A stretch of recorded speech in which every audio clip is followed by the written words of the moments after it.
I've got that card, call me from you. Yeah. Can you hear me without my mic on? It's a bit echoey, but yeah, we can hear you. We can hear you, yeah. This bit was done remotely. Yeah. So we didn't Yeah, I know. So, John, could you introduce Paul? As we're going to be Can I introduce Paul? Well, I'd like to, yes. Paul is our student, gone to student this year.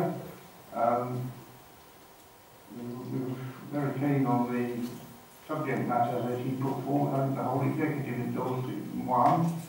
Although I kept a low profile with that decision because I thought I knew Paul, and I knew his parents. So I sort of, because we're Harlow people, I'm a Harlow man, and I've been here for 50 years or more. And yeah, so hello Tom, morning.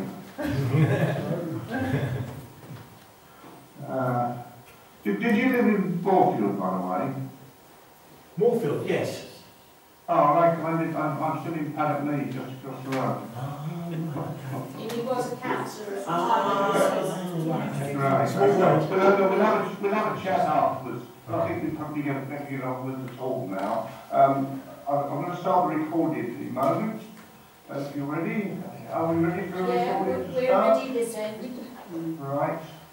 Okay, lovely. All right. Well, thanks very much for Okay. No. Recording in progress. Okay. You're free to go. Lovely. Thank you very much, John. Thank you very much. Okay. Well, I just want to thank everybody for inviting me to come and give this talk today. As people have said, it's part of a PhD I'm trying to write. It started off as a PhD about the miners' strike in Essex, and it's kind of morphed since then to writing about the lives of labour movement activists in Essex in the neoliberal era. And so this is Strike it up. yeah. Can you hear me? If you talk to him. Okay. I'll switch mine off because of the Okay. feedback. Lovely. Okay. So as I say, it's morphed into I think you need to direct a bit more speech towards the microphone. Okay. All right. Sorry. So this is it's part of a thesis I'm trying to write about the lives of labour movement activists in Essex in the neoliberal era. So I've had to chop it quite a lot, I'm afraid, for it to fit into this time. But it might run over a little bit more than 45 minutes. But I'll try and get through it as quickly as I can. Okay. All right. So by neoliberal era, I should say that David Harvey's definition is it's the period dominated by the idea that human well-being can be best advanced by liberating entrepreneurial freedoms and skills within a framework of strong property rights, free markets, and free trade. That's what that's a rough idea about the neoliberal era. Okay. Right. So is this going to move forward? All right. Okay. So just trying to get them. There we go. Okay. So the interviewees that I've interviewed so far for my thesis include Kevin, who was aged 68 when interviewed, who was brought up in Harlow. He's a retired accountant. Brian, aged 85 when interviewed, moved to Harlow with his wife Mary and their children. He's a retired electrician. Mary, aged 87 when interviewed, 86 actually I think when interviewed, moved to Harlow with Brian and their children. She's a retired nurse. Eamon, who was aged 61 when he was interviewed, he was brought up in Harlow. He's a university lecturer. Sian, aged 68 when she was interviewed, she was brought up in Wales. She moved to Basildon with her partner, and she was a former college lecturer who sadly died in 2023. And Rosa, aged 92 when interviewed, she was brought up in London. She moved to Southend with her husband, and she's also formerly a full-time worker for the Communist Party. Okay. All right. So, as I say, this is based on activist memories of growing up and living in Town Essex in the years before 1984. It's oral history, and I'll introduce you to the people's anonymised stories. These are anonymised names, I should say, by the way, as well. It's not they're not their real names. It's based on the relationship between people's material circumstances and their experiences, and how people remember and make sense of their experiences. Okay.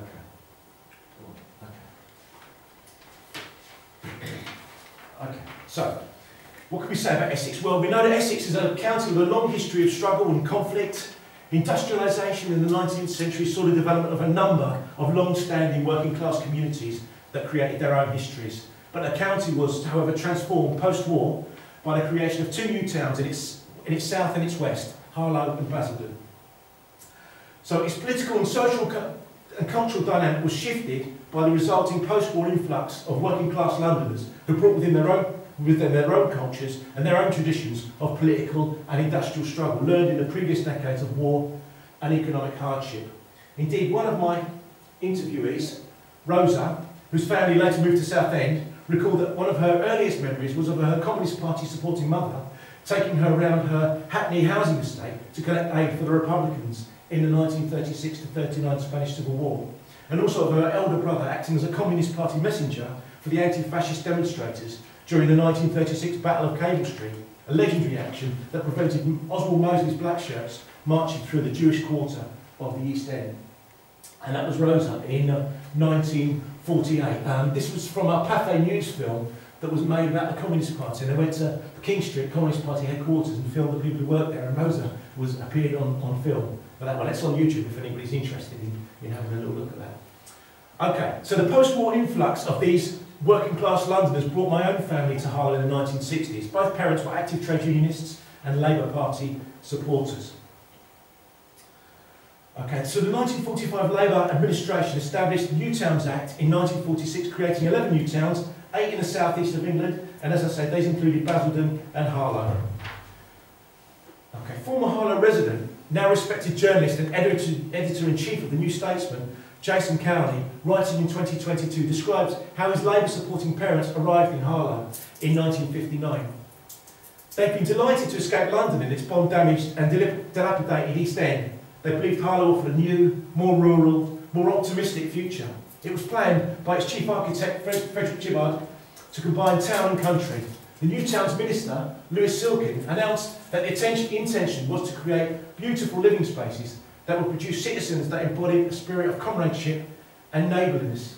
He considered it would be on this score that they, the architects of the scheme, would be judged. Okay, Harlow became filled with Harlow became filled with sculptures by artists such as Henry Moore, Barbara Hepworth, Elizabeth Frink, Auguste Rodin, Jacob Epstein. They were acquired by Harlow Arts Trust, which was set up in 1953. Gibbard wanted Harlow to be home to fine works of art and them to be integral to its life. Cowley describes how his father was a theatre-loving, culturally aspirational man who enjoyed poetry, fashionable clothes and jazz music. He bought the Observer newspaper every Sunday for its books and arts coverage. He felt stifled by the East London of the 1950s. He believed in a future of a new humanitarian, post-war civilisation.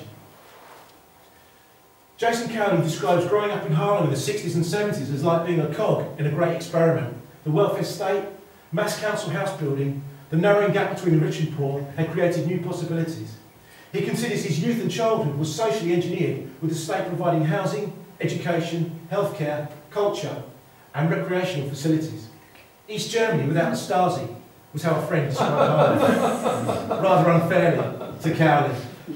He himself considers Harlow to have been a monocultural town dominated by mostly white working class people with a small intelligentsia of Labour Party activists who influenced its politics and participants in its culture who included his father.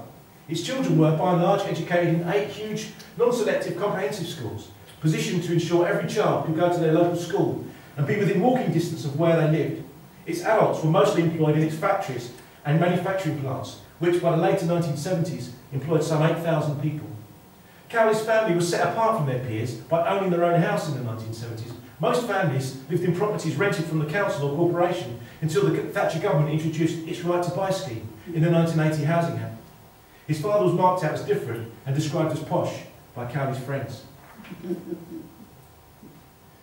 Similarly to Jason Cowley's family experience, Kevin's family moved to Harlow in the 1950s. They were also part of a larger movement of working class families out of London.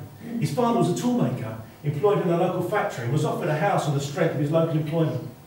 Kevin described how his family, by now with 3 young children, was soon offered a bigger house, by this time in a middle-class neighbourhood. He remembered that to be accepted for this estate, his parents were interviewed by a housing officer who inspected their house, including their toilet, for appropriate cleanliness. The estate that they were to move to was peopled by professionals, many of whom owned their own houses, and therefore newcomers had to be able to meet the standards expected by their middle class would-be neighbours. His parents were offered a chance to buy their new house, but being a working class family with 3 children, it was impossible financially for them to do so. Expressing individualism through home ownership was unavailable to those without the financial wherewithal to achieve it. Kevin's family were overwhelmed by tragedy in 1969 when his father died of ulcerative colitis, possibly caused by colon cancer, aged 39, while he was training to become a college lecturer. Kevin described the process of watching his father sicken and die of starvation over a few months. Not an outwardly emotional man, Kevin was reluctant to explore the emotional toll it had on him as a young teenager, though the effect must have been profound. Kevin talked approvingly, like Jason Cowley, about his surroundings as a child living in Harlow, with access to beautiful green areas on his doorstep. It was for him a lovely place to grow up. His junior school was designed to be within close walking distance of his estate as well. He didn't remember any prejudice from his new neighbours, although his next door neighbours erected a 6-foot fence adjoining their garden. This was at a time when the norm was for chain link fences between gardens to facilitate sociability. Yeah. He felt there may have been an element of social ghettoisation in the allocation of housing and living areas in the town to people from different classes. He described his family's class position as being on the fringe between the working and the middle class. He felt his family had money, enough to live reasonably well, although not enough to buy their house. Theirs was a social position caught between the aspiring and professional classes and the semi and unskilled parts of the working class. He remembers having caravan holidays rather than camping as a child, but never going abroad. Kevin could walk to his senior school too, a local comprehensive. He flourished there, being both academic and athletic. He was at senior school when his father died. He described it as a relief when his father passed away, as he knew that his illness was terminal. His father was interested in Labour politics and trade unionism, and he knew Labour MP Stan Ewings. He'd served in the Navy for his national service as a trained engineer and rose to the rank of petty officer. Kevin's mother was less political. Kevin remembered her voting Labour, he assumed because his father did. Kevin went to university in Queen Mary College, University of London in 1973 to study chemistry, but found it too expensive, especially as he wasn't awarded the full grant due to his mother's widow's pension. After a year he left, and in 1974 secured a job at Harlow Council as a trainee accountant. He found the university year an alienating one, as many of the other students had money and Kevin had none spare to drink and buy records like others could. The on-the-job training offered by the council was more to his liking. However, he described it as a middle-class, solid career, but a complete waste of human effort. He felt it was hard work, especially having to deal with some councillors. I don't know if there's any councillors here today. Historian John Lawrence argues the language of ordinariness permeated talk of class in the era. He describes it as a self-conscious antithesis of snobbery. Accompanying this plebeian language of ordinariness, however, Lawrence argues, was a shared sense of self-improvement as a resident of a new town, a point underlined by my interviewee Brian's description of life in a new town. Brian says, "We went to Hackney Council to see about a place, and I said we'd 2 children, and they said we couldn't do anything. You wouldn't be considered until your children, one of them is 10 anyway, so we came here and made our life in Harlow." Interviewer: "So what did you think when you came out to Harlow?" Brian: "Well, it was quite unbelievable really. We've got a house, we've got a garden, front and back, and quite a nice house anyway, and we've got a bath inside and a toilet. We can have hot running water and so forth. Well, it's wonderful really. Yeah, you know, no question about it. Never known such times." Interviewer: "How did you compare living in Harlow to living in Hackney?" Brian: "Well, it was lovely when we came here. Oh yeah, no doubt about it at all. What can I say? Lovely people really anyway. I couldn't speak badly about it at all. Even the Development Corporation, when you see what they did, it was really quite helpful to people." Lawrence also argues survey evidence from the time reveals the idea of betterment was entwined with the idea it would be a collective experience. For many, living conditions had been transformed and a new life seemed on offer for all. Sutcliffe Braithwaite and Lawrence consider it took the broader political and economic conflict and change of the later 1970s to shape different, more individualistic meanings to the language of ordinariness. The aspirations of many Newtown residents were for space, a home, a garden, betterment. The articulation of this desire by Margaret Thatcher's 1979 Conservative government, through its creating the conditions for an expansion of home ownership, was one response to this aspiration. This articulation generated support for the new government. It had a material base in the subsequent windfall access to potential wealth by those who'd never had it before, and was described as wildly popular by Tim Burroughs in his new book, The Invention of Essex. It was, however, based on a divestment of a collective resource which was to have major repercussions in future decades for former large council estates, a theme that we'll return to. Kevin, however, remembers at the time being less interested in class and political conflict than in football and the excitement and of the solidarity and collectivity it offered. After his father died, he began to go to football matches, travelling on the train from Harlow to watch Tottenham Hotspur with a few friends. Eventually, he began to become associated with the burgeoning football hooligan gangs of the 1970s. He describes confrontations as commonplace and involving ferocious violence. He remembered on one occasion being trapped by opposition fans and being punched and in the process losing his glasses. He then had to go and ask the police to help him retrieve them. He was taken past one of Tottenham's most famous players and someone Kevin had known from school in order to find them. As he did so, the player whispered congratulations to Kevin for his fighting prowess, indicative perhaps of attitudes to football violence in the 1970s. Kevin felt he was non-political at the time. His milieu was neither left-wing nor right-wing, although this began to change as new individuals joined his peer group. He described that he became drawn into the fascist organisation, the National Front, but he doesn't really know why. The episode is blurred in his mind, but he considered it was after the 1979 election victory, possibly by 1981. He joined the National Front in Harlow after a conversation in a local pub. He remembered, "I was trying to work out when it was, but then I was apolitical. But obviously, when you're in that milieu, it's not particularly left-wing, it's not particularly Nazi either. It starts. Individuals come along and somehow, I don't know how, I got into the NF. I don't even know when. I put it 81, 82. It wasn't very long. I did join." Interviewer: "What was it about then, Kevin?" "It was just a sort of a kind of shift. I mean, it was quite commonplace to be racist. It wasn't unusual at all. There were blokes who worked for the gas board and all that. They probably were in a union. They probably had to be. It was just a gradual shift, and then it became more. I wasn't in for very long. What did we do? We had National Front leader Tyndall address a meeting in a church hall near the Rainbow and Dove. About 20 people were in the audience, most of which were in the branch anyway. But so the thing that got me out of it really was I went and saw rock star Joan Jett. It was either Joan Jett or a meeting. I think it was Tyndall speaking again actually. So I went and saw Joan Jett instead. And I said, I'm leaving. I can't do this anymore." Kevin described the Harlow National Front as a small organisation of about 8 or 10 individuals, including a local teacher. Kevin became treasurer. For Kevin, it was commonplace as we seemed to be racist at the time, and therefore it was a gradual but unremarkable transition to become drawn more into organised racist politics. Kevin, they recalled that changed work circumstances had an impact on his changing ideas. At Harlow Council, he met some trade unionists, who were also Labour Party activists, and who had an impact on his beliefs. Then in 1982, he became involved in an industrial dispute within the council over the attempted disciplining of a worker. From this incident, he developed an understanding of the importance of collective workplace solidarity. This experience was soon followed by taking part with a work friend in a huge campaign for nuclear disarmament demonstration in London in 1983, which he felt opened a new milieu of collectivity, anarchist music and excitement. Kevin was asked if there was a relationship between his involvement in trade unionism and his rejection of the National Front. Kevin: "I don't know. Maybe there was. I mean, I can't remember if I was a council shop steward then or not. There were people who were kind of involved. Obviously, it was in the shop stewards committee. There were people like trade union officials and militant tendency supporters, Danny and Chris. I don't remember when I became a steward, probably after that, but it was obviously a shift. There was also the DS dispute, and they, the union, pulled out the IT section, which of course meant you couldn't pay rent, you couldn't pay salaries. So it was a kind of shift, that was it. It must have been about 82. Then in 83 they had the big, do you remember the big, huge CND demo in London, which had about 500,000 people, 2 marches of 250,000. I went with a friend from work.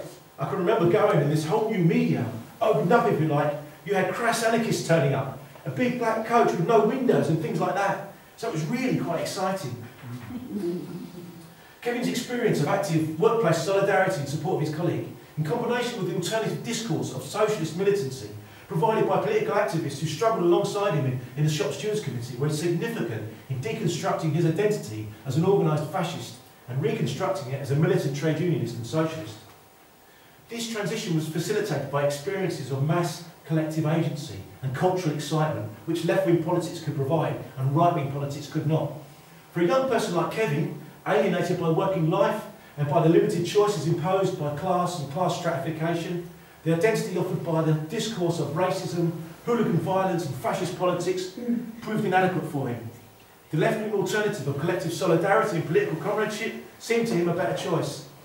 He was searching for meaning. He'd found and rejected answers provided by racist politics. Now he found new meaning in trade unionism and left-wing activism. For fellow trade unionists, militant socialists and future allies of Kevin in the struggle to support the National Union of Mine Workers in 1984 to 85, Brian and his wife Mary, they were from a generation of Kevin's parents. They too were part of the movement of working class Londoners out of the City of London in search of more space and better surroundings to raise a family, as we've seen. They moved to Harlem with 2 young children a decade after Kevin, in 1965. Brian recalled the possibility of receiving a 100% mortgage from the Greater London Council to buy a property in South London, as a group of workmates had done. His friends had got themselves set up by buying property, as it was a big thing in their life. His father had offered him his savings to put a deposit on a property in London, but Brian chose not to take his father's money. Brian applied for jobs in Basildon and Harlow and was offered employment in Harlow. He hadn't been convinced house purchase was a good way out of his dilemma of finding somewhere to bring up his family. Then after 3 months, they were offered a house to rent in Harlow. In London, they lived with 2 young children in a small flat accessed by 2 flights of stairs. In Harlow, as we've seen, they were given a house with space, modern facilities and positioned next to open fields and woods. They joined the Harlow Labour Party after being visited by women activists living on the same estate. Brian became increasingly involved and was elected a Labour councillor in 1970. He felt this would be his contribution to, as he said, making Harlow a better place and making improvements on what we already had. Brian took on being a school governor at 2 local schools as well. He made sure he inspected the school records to ensure that no corporal punishment was used against pupils, an issue he felt strongly about, and that children's welfare was being provided for. This set of interest reflected his socialistic beliefs in bringing improvements to the everyday lives of people through collective organisation and provision. Brian brought to the council, along with his socialist views, his experience as an electrical union shop steward and his approach to industrial bargaining. But these skills, however, were not necessarily appreciated in the council chamber, so he decided to step down from his role in 1974. He remembered most clearly from his time as a councillor his involvement in the decision to continue providing free school milk for primary-age children after the Conservative government's decision to end central government provision of it, implemented by Margaret Thatcher as Education Secretary in 1971. He remembered, "We passed it at a council meeting. Not everybody was in favour of it, but we passed it anyway. We had to take legal advice. Legal advice will never tell you what to do and what not to do. They'll always tell you the fact is, it could be up to the interpretation of the law. And if you were found guilty, you could be charged for that money. But we did it anyway, and we got away with it. We didn't get surcharged anyway, so I'm always proud of that. I did that, if you know what I mean." Ron Bill, historian of Harlow Council, wrote that Essex County Council had refused a Harlow Council request to continue supplying free school milk for junior school pupils. So Harlow Council sought legal advice as to whether it could itself take on the responsibility. Contradictory advice was given, but councillors agreed to undertake the responsibility and a further responsibility to provide free meals during holiday time to children in need. The district auditor accepted the legality of its actions and declined to intervene. Brian remembered that support for the Labour Party in Harlow in the 60s and 70s was built on things like this, positive improvements made to everyday life in the context of advances in housing and living conditions for former residents of overcrowded and deprived London boroughs. This was the vision of post-war social democracy made concrete. Brian also remembered a rent strike against Harlow Development Corporation's increase in council house rents, a strike that was quite successful, a collective act of coordinated resistance that he felt was unbelievable. But times were different then. Interviewer: "How did it come about?" Brian: "People got together at the start, it became a strike in the finish. The feeling was they were collective people, because they were all working in factories, local factories, and there were unions organised, and therefore all that feeling. Not necessarily all great militants, but there was a strong feeling within the town." The idea of solidarity as a mechanism through which individual interests could be expressed had become influential in social democratic Harlow. It would take the underlying pressures for economic change, expressed in political and industrial conflict on a national stage, as we'll see, for this narrative of collectivism to be undermined. In Brian's memory, since for him, the political and industrial high point of the early 1970s, things had begun to change, and both the trade union movement and Harlow itself had gone into decline.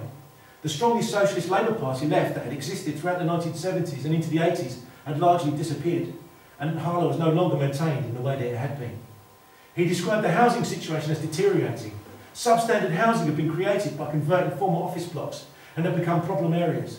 He reflected that people had left London to escape poor housing conditions, and these were now being recreated in Harlow. He described the situation as had been very different 50 years ago. Then, houses offered for sale in some estates could not be sold and were therefore used to house members of the armed forces. David Renton writes that in 1979, almost half the population nationally lived in council housing. In order to promote its version of individualism, the new Conservative government introduced the 1980 Housing Act. As we've seen, Michael Heseltine announced in the House of Commons that its purpose was to foster, quotes, the attitudes of independence and self-reliance that are bedrocks of a free society. It allowed council tenants the right to buy their homes at a discount of between 30 to 60% of its market value. Tenants were not, in the majority, ideologically committed to house purchase and could only be convinced if the discount was large enough for it to be a significant financial gain over continuing to rent from the council. It was, concludes Renton, in fact large-scale social engineering that succeeded only on the basis of massive financial inducements. Reflecting on the social consequences of the right to buy, Brian observed another aspect of the perceived decline of Harlow had been the problem of eventual conversion of former council-owned family houses into privately owned multi-occupancy dwellings after their sell-off. This evolution of housing use had, he believed, changed the character of local housing estates and created social problems as a result. A common theme amongst my interviewees was the significance of the 1980 Housing Act and its consequences for changing the economic, social and cultural dynamic of contemporary Britain and settling it on a new trajectory. Brian and Mary faced this dilemma of continued rental of their house in the face of increased council rents or alternatively discounted purchase of their family home. For Brian, the dilemma was especially acute because he felt he wasn't personally ambitious to be a property owner and had missed or spurned chances to get on individually, as we've seen. He saw himself as a trade union activist and an electricians union shop steward, and he would honour the trust union members had placed in him as their representative. Brian felt strongly about the importance of collectivism at work and in society. He never considered becoming self-employed. Indeed, he campaigned against fellow workers becoming so. He felt there was a strong encouragement beginning in the 1970s for employees in his industry to choose self-employment. By advertising the benefits that it brought of autonomy and choice. He felt these advantages were real at first. It would, however, in time, lead to a decline in trade union power to impose collective bargaining and defend workers' rights. Workers would no longer be part of a collective, but instead be a series of individuals. Brian described how as the trend grew and union influence became weaker, the position of self-employed individuals became weaker too. The situation was reached where the self-employed were now working under worse conditions than previously when workers were employed under collective agreements. Competition had meant playing workers off against each other, so that longer hours, low pay and weekend working became the norm, particularly in the construction industry where Brian was employed as an electrician. Far from individualism bringing autonomy and choice, it had brought the opposite for those workers. Brian and Mary felt they resisted the option to buy their house as long as they could, but increased council rents, and no change of direction in national politics had narrowed their choices. For them, a conservative version of individualism had, in reality, presented them with little autonomy. Kevin also reflected on the reasons why the policy of encouraging home ownership had been so successful. Kevin says, "We had 24,000 council houses in Harlow, now we've got 8,000. So for some people, they got what was effectively a lottery win-size subsidy. I mean, if I could buy mine now, I'd get nearly 80 grand. That's a significant amount, and I've only got to live there for 5 years and I can sell it and realise that money and go and live somewhere nice." But it was very popular. Brian felt that the Thatcher government's appeal to individualism was important in the success of Conservative housing policy. Brian, it's a question of the individual, let's say. In this case, it would be a house. Well, in many cases, the people that we're talking about will be in council houses. They had no hope of buying their own house because they've always had the opportunity to buy their own house anyway. Everybody had. The fact is that lots of people, whatever happened, was never in a position to buy their own house. From the Tory point of view, house purchase was a good idea, in so much as it did all them things the Tories always wanted to do, which were to take away the idea of a council house. and what it would bring to people in terms of lack of worries and so forth. Obviously, it made it to a point where you could own the thing and you could do what you like. Obviously, lots of people made money out of it. Ordinary people that thought wealth would never come. The fact that Brian and Mary were drawn into this dilemma was for Brian inevitable and unavoidable, given the large economic and social forces at work. Post-war social democracy, in the guise of Harold Wilson's 1964 to 70 Labour government, had led the implementation of integrated comprehensive schooling as well. It superseded the class-stratified tripartite system created by Rad Butler's 1944 Education Act. Harlow saw the development of eight neighbourhood comprehensives, as we've seen, with the intention of creating community-based, egalitarian educational opportunities for local children. For Jason Cowley, however, writing in 2022 about the experience of schooling at a large Harlow comprehensive in the 1970s, it did not live up to the hopes placed in it by the 1964 to 70 Labour government. In contrast to Kevin, Cowley describes school life as a question of negotiating and adapting, a time where speech and actions had to be restrained to fit in and not appear posh. If friends from school visited his home, he would have to hide his father's reading material as it was different to the accepted norms. For Cowley, the pressures of accommodating to a plebeian ordinariness meant he had to alter his mode of speech and hide all traces of his father's interests and his father's employment from his friends. Cowley considers comprehensive schooling in Harlow did little to prepare him for anything other than a traditional alienated working class career in a local factory.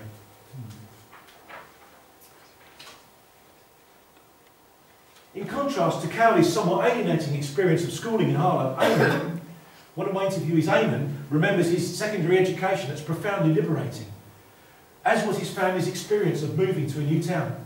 From an Irish immigrant family that was forced to emigrate to England to find work, he described being offered a modern council house in Harlow as like dying and going to heaven. He related the transition from rural Irish life to Town Essex, Eamon. His parents came from really hard poverty. One of the things that I saw when I was in Ireland in 1976 was the house that my parents lived in. And that wasn't occupied at the moment, but I mean, it certainly shattered any illusions that I might have had about your life and what it would have been like in a rural Irish village. There were no proper facilities. It was a very basic cottage, a small terraced cottage with a corrugated iron roof. There was no thatch or anything like that. There were no proper toilet facilities. There was no running water. The nearest running water was a pump, possibly later replaced by an outdoor tap. So this was Ireland in the mid-1970s. And even then, almost like a very agrarian, peasant economy, essentially. They very clearly lived in extremely harsh conditions. There were no proper walls that separated the rooms. Many of the separations were curtains and things like that. So this was an evidence of just how harsh and how desperate the conditions for people that lived in southwestern Ireland were as agricultural labourers and small farmers. To move from that to a modern council house would have been, you know, with 3 bedrooms, with a proper bathroom and a toilet. To move into that with a garden, with a front garden, would have been a massive step forward. And they never forgot that. And that would be one of the reasons why they always voted Labour and made sure that they did. But also associated Labour with massive progress, really, for working class people. They were always clear who they identified with. A very strong class identity. A very strong sense of Irish identity as well. Catholicism too. Eamon's Irish identity was important to him growing up, but it was a complex identity, riven with contradictions. He described it as a feeling of dual consciousness. He explained that he felt not truly British, but not Irish either. Eamon, you do feel a part. Part of you feels British, but a strong part of you still feels like you're not British. You'll never be British, in the sense that the British want you to be. You're treated as an outsider, and you've suffered a lot of anti-Irish racism. There was a lot of anti-Irish racism. And we personally experienced that. So that was another facet of things. I mean, you know, the thing about the so-called Troubles was that they brought all of that to the surface as well. There was always a lot of that directly affected us. Eamon remembered the advice his mum gave him in a strong Cork accent. If anyone asked him if he was Irish, just to pretend that he was Welsh instead. He described how his siblings' lives had been blighted by the perception that because of their Irish education, they'd been perceived as inferior, and that no matter how hard they tried, they would still carry that label. Eamon also reflected on his somewhat different position, describing himself as the only English-born member of his family, and despite his self-identification as Irish, He would not be accepted as Irish in the community his family came from. He described on a family trip back to Ireland, his father described him to former neighbours as the Englishman. They said, I think, you can still shake his hand, they said. He felt this experience of dual consciousness had shaped his own life. Amen. You realise you're actually part of a diaspora, and that the struggles that you've had in your life are in part about that, related to that experience. And so it becomes, I think, that for me, it will be the basis of a lot of the solidarity that I feel with other sorts of oppressed groups, really. Eamon attended his local Catholic primary school in Harlow. He described it as a very old-fashioned, disciplinarian Catholic school. He had a difficult experience there, and he felt he was labelled because of his Irish-born siblings who'd also attended the school. He'd been placed in remedial sets for English and maths, and had experienced physical punishment and bullying. He was relieved not to have to transition to the local Catholic comprehensive. Eamon's mother had written to Labour MP Stan Ewins, concerned that the main road Eamon would have to cross to reach the school. His brother had been hit by a car on the same road previously. Ewins wrote a sympathetic reply, and subsequently Eamon was allowed to attend a nearer, non-Catholic comprehensive school. The incident cemented even more deeply his parents' attachment to the Labour Party and to Ewins personally. Eamon described the experience of secondary school as a much more positive one that got better as the years progressed. He conceded the existence of class penetrated all aspects of comprehensive school, yet it opened avenues to the knowledge and experiences that he craved. Eamon. There was always a tension there, which I think is to do with class in education. That's because certainly nobody in my family would have been thought of as an academic or bright, including myself. There was a certain amount of abuse meted out, to which I did get as a boffin or a swap. If you did your work and your homework, which I did assiduously, but for me, I was really interested in knowledge and in finding stuff out, and that extends to things like I did more listening to the radio in that period, really Radio 4 in particular, than actual reading books. But essentially, it was a much better experience, and there's a much wider experience as well. I guess with all children of that age, you start to meet people from a wider background as well, and I think that that played a role in things. And I started to meet what really ostensibly were very middle-class kids, but because I was doing quite well academically, now I was starting to become their friend. And I started to become aware of the whole sort of class experience really again, but perhaps in a slightly different way. And the beginnings of a sense of, blimey, actually I do have some things in common with these kids. But also there's a lot of things that I don't have in common with them, just in terms of their class privilege that I didn't have. But nevertheless, there was an opening up of our experience there at Burton Mill. And I think that was firmly to do with the broader syllabus and the fact that it wasn't so dominated, it seemed to me anyway, by the focus on Catholicism. Although there was a kind of religious element to it still. But it was a much more open setup than when I started, and then I started to do things like GCE history. I started to really get into politics through doing it. I'd always been interested in it, for a number of years, as I've said, because I listened to Radio 4 probably from about the age of 12 or 13 onwards.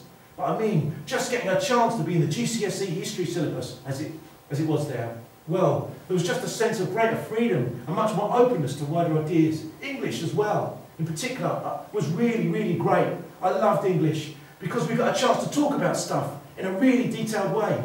And then we started looking at, in the third, fourth year, I started reading stuff like George Orwell's Animal Farm. I can remember distinctly the head of English, who was a fantastic teacher at Burton Mill, saying, "Why do you always try to make everything into some Marxist thing?" I didn't really. Well, funnily enough, years later I saw him. I told him I was doing cultural studies and he was disgusted. He said, "What, that Marxist?" Beep, beep, beep. Now, he was a great teacher. He was almost like quite bigoted in his own way. Anyway, so it's through the experience of teaching of people like him, you have to be honest. But looking at things like A Passage to India and the racism towards Indian people, all those things really started to really run through it in the syllabus that I did. And I was just really pleased and really open to finding out more, really. And that started to develop in a way that you didn't really have at primary school. That was terrible. Eamon remembers developing a political consciousness at this time, an awareness of organised fascism at the moment when, as we've seen from Kevin's story, it became a visible presence in Harlow. But for Eamon, this awareness drove him towards a political action to oppose the NF, an opposite reaction to his future political ally, Kevin. He remembered there were a lot of things going on simultaneously, that had a lot of importance for me personally. The first political meeting I went to was the Anti-Nazi League in Harlow Town Hall, and that's where I came across, well, I became aware of the fact there was more to politics than just the Labour Party, really, on the left. There was the Socialist Workers' Party in particular. There were organisations that were involved in the Anti-Nazi League, and that changed the atmosphere at Burnt Mill too. What was really important about the League and the meeting they held at Harlow Town Hall, public meeting, was that you got kids and you got teachers together, and that was fantastic. I mean, even the hard lads in school were wearing Anti-Nazi League Rock Against Racism badges. I mean, that was really good, because again, it just really opened things up. And I think there were unofficial walkouts at Burnt Mill as well, I think there was, in protest about the National Front. And the other thing that happened roughly around this time, I can remember, it must have been about 80, 81, could have been 82, the National Front came to Harlow to march, because they'd been banned or they'd been stopped from marching in London. I can remember being down at Harlow Town Station to protest about them, and we're shouting at the Nazis really vitriolically. I can remember them being there with friends, being threatened with being arrested, because I was screaming so much. Eamon's quest for answers, given partial expression, but the opportunities created in his comprehensive school led him further to express his agency politically, and in contrast to Kevin, in an anti-racist direction, and on a path that would later take him into a career in academia and to lifelong left-wing political activism. Reflecting on Jason Cowley's description of his alienating experiences of growing up within the Harlow education system, Eamon was ambivalent about Cowley's negative portrayal of it. Eamon: oh, well, I mean, to be honest with you, kind of yes and no. It certainly was the case at primary school, absolutely. There was no room whatsoever for any creativity or individuality. But at Burnt Mill Comprehensive, I felt, because you were allowed to engage seriously with ideas in English and in history in particular, those ones, and also geography as well. But those subjects in particular started to really provide the space to really start to understand and to think about things. But yeah, there was pressure to conform and so on. I felt it less really at Burnt Mill though, much less than junior school. And obviously I was a lot younger and underdeveloped as a child, intellectually. But yeah, I felt things were really opening up at Burnt Mill. And I guess that then fed into the whole thing of, for me, doing my GCEs, as they were then, and then going on to sixth form, which was like another really big qualitative kind of leap. Because basically you got rid of all the kids that were trying to beat you up for doing your homework. Access to knowledge and the chance to engage with ideas was an exciting opportunity for Eamon that outweighed the bruising pressure in school to conform to class stereotypes, often accompanied by an undercurrent of violence towards non-conformity. Kevin arguably found acceptance through conformity to the stereotype of football supporting racist violence. Cowley, from a more identifiably middle-class family, may have felt the burden of conforming to class norms in a working-class catchment area differently and more acutely, and found the experience more alienating as a consequence. Cowley's narrative of growing up in Newtown Harlow was ultimately far more damning than Eamon and Kevin's. Ron Bill, long-time Labour Party activist, ally of Stan Ewing's and councillor, had described to him how Harlow had drawn progressive individuals like Frederick Gibbard and many committed socialists and communists to build something new, to reach for utopia. Yet, Bill believed, the trouble was there wasn't a second wave to equal the first. Cowley considers the Newtown's pioneers ended up creating not a utopia, but a dystopia instead. Stan Ewings disagreed. He identified the turning point for the Newtowns in policy decisions made by the 1974 to 79 Labour government.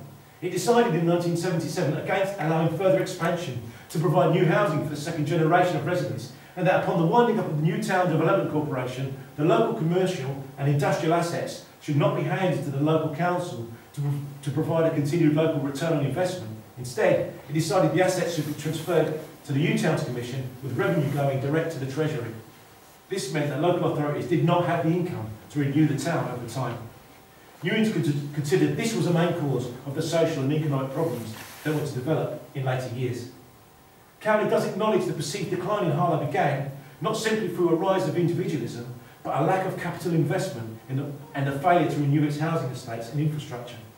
Much of its local industry closed or relocated, breaking its collective purpose, while increasing the amount of unemployment.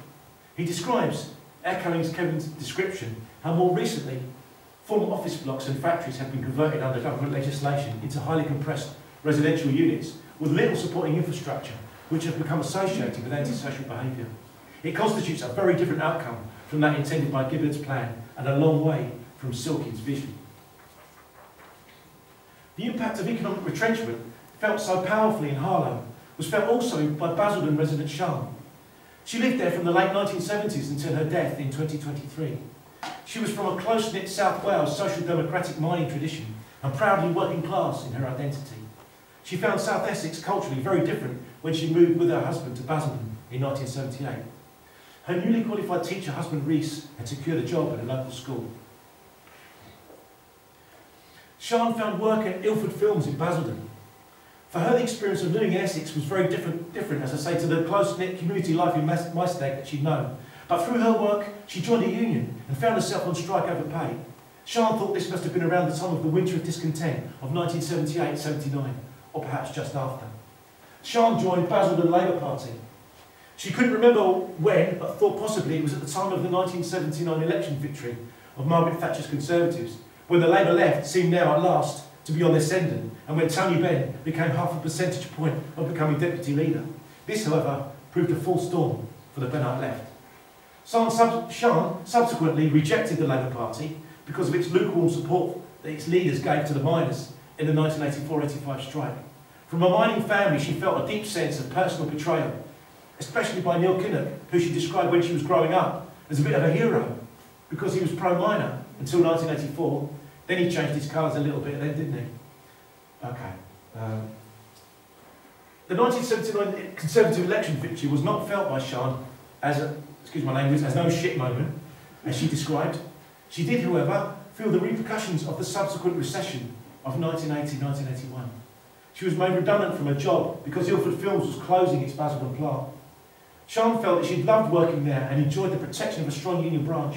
She felt the workers had some control, but as she described, Sian, only as much as you could ever have when you're relying on a union in a capitalist organisation. I mean, you know, there's limits, aren't there? You know, and this was one of them. Because obviously, to keep this company viable, they had to be looking for other sites. They were relocating to Cheshire and downsizing. In order to continue to be profitable, most of us got offered jobs like in Cheshire. Interviewer: did you contemplate doing that? Going there? Sian: yeah, I did, oh absolutely. But then Rhys got a promotion in the school, and by now I'm about 30 and I'm thinking, should we be thinking about starting a family we said we wanted? In the end, that's what we did. For Sian, independence and autonomy were only ever partial and subject to the imperatives of the capitalist system. Some measure of control had been secured by collective organisation and work, but was overturned by the closure of her workplace, and her continued employment would only be on the terms dictated by her employer. Eventually, her somewhat limited autonomy was asserted by the choice not to be displaced to Cheshire, rather to leave her employment and instead choose with her family to start a partner to start a family. Sorry. Brian also experienced redundancy at the outset of the Thatcher era. He felt the situation had begun to turn against the left after 1976. For him, Chancellor Dennis Healey's appeal to the IMF for loans and subsequent imposition of an economic austerity programme was a significant moment in the reversal of fortunes. But he also remembered the fight that people engaged against it in the winter of 1978-79. He felt the government's attempted imposition of wage restraint in the face of rising inflation was a mistake because, Brian says, it didn't turn out very well then, did it? Unfortunately, it always comes back to the same thing really. The workers have to pay at the end of the day. For Brian, as a trade union militant and Labour Party activist, the Callaghan government's policy of economic retrenchment after 1976 and the attempt to hold down wages to reduce inflation was a decisive moment. Trade unions had found themselves in conflict with the Labour government, a conflict that paved the way for electoral defeat in 1979. In the winter of 1980, Brian found himself playing a leading role in an industrial dispute of his own at BOC Medishield over a pay claim. His factory was well organised and militant. A new management had decided to give different pay awards to different groups of workers. The trade unions demanded pay parity, as had previously been company policy. Brian considered the trade union organisation in the factory to be one of the strongest in Harlow, and therefore the dispute was an important one locally. He remembered the union officials in the factory leading the strike to also have been political activists, mainly Labour Party members, including himself, although some were Communist Party members. The strike lasted a month during the winter of 1980. Brian organised 24-hour picketing and visited the picket line at night to ensure pickets were present. He recalled the dispute as eventually being successful, but because of his prominent role in the strike, and in ensuring union regulations were followed in the factory, he was made redundant.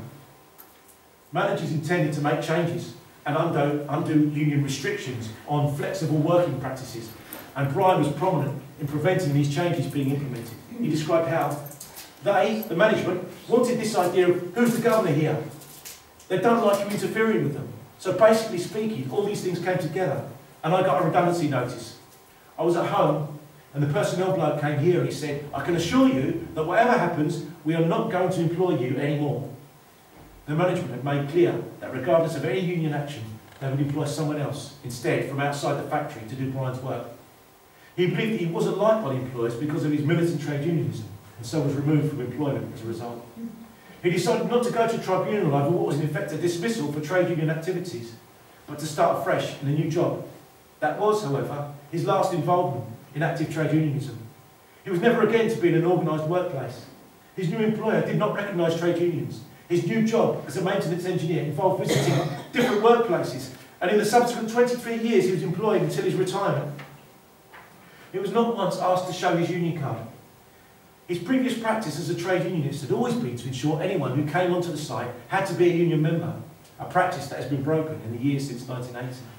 A few years later, the factory he had previously worked in was to be shut down, along with many other union organised workplaces in Harlow.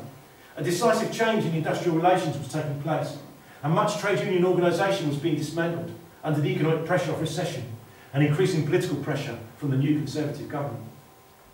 So were the years before the 1980s a golden age for residents of new towns? It's probably an oversimplification to say yes or no. New Town Essex had experienced its share of industrial strife, of class snobbery, of alienation and social isolation, petty jealousies, even of proletarian chauvinism, and more sinisterly, of racism and bigotry. It was, however, for many of my interviewees at least, also a promise of deliverance from the hardships and the struggles of unfettered capitalism and its vagaries. The vision of a better life, where individual hopes and ambitions had the possibility of expression through collective efforts, rather than alone in a free market, had a resonance with people. John Lawrence, in his 2019 book, Me, Me, Me, The Search for Community in Post-War England, describes how this was the common picture gained from contemporary studies. He quotes a couple who'd moved to a new town from Islington, as saying, "This is like paradise to us. It's as near as we've ever been and are ever likely to get." This metaphor has indeed emerged more than once in my own interviews. Lawrence describes how many people displayed a sense of being part of a shared project of self-improvement, to better themselves, as many put it, intertwined with an awareness that this was a collective endeavour. But this was a contingent moment. According to Lawrence, the ability to reconcile individualist and collectivist impulses rested on a fragile equilibrium of increasing post-war affluence that began to fragment in the 1970s as the economy became more globalised, the pressure of worldwide competition bit deeper, and deindustrialisation reached its climax. And so, to misquote Karl Marx, all that was solid melted into air. As a result, by the early 1980s, Harlow, Basildon, and the whole of Essex was being reshaped economically, politically, socially, for good or for ill, under the whip of change. The question now at hand was, who would be in control of that change? Okay, that's it. Thanks very much.